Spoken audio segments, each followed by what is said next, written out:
You know, when you're working with people, and we're talking about some of the people that you've worked with, obviously we're not naming names or anything, but just in terms of examples, you really work with business owners, and you're really specializing in helping them bridge that, what we've called this implementation gap, right? Where you are, you know, you have an idea, you have a vision, and then you have what that needs to, you know, getting into action, obviously, right? And from what I understand and what we've talked about and what you're really good at is you're good at working with business owners and getting from idea to action, which we've called this implementation gap. That's exactly right, because coaching to me is about action, okay? Results, I say this all the time in the program that I run, the 100 Days to Abundance program, is that results is a function of strategy and execution.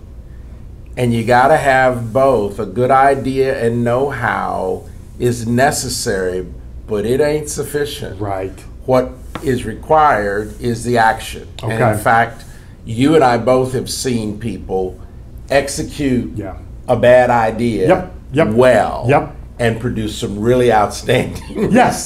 Commensurate with the level of the idea. Exactly because what happens is people, there's two types of people, in my opinion. There's the type of people who have the ideas and don't do anything, and that's fine. And that's, let's say, 70% of the American adult population.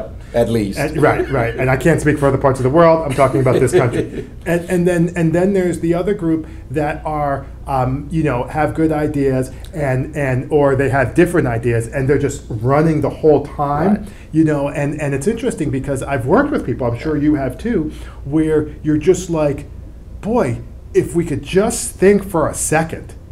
Like, and now people know, I'm a shoot first, ask questions later guy. Like, you know, I talk about sports all the time. If I were to characterize myself in football, I am definitely the offensive coordinator.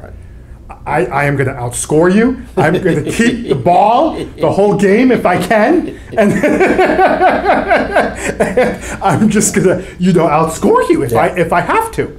Okay, but in terms of the evolution of my business, I realized that I had to have, continuing with that analogy, a little bit more of a defensive approach as well, which was using this comparison or this point, making this point. I had to think a little bit more.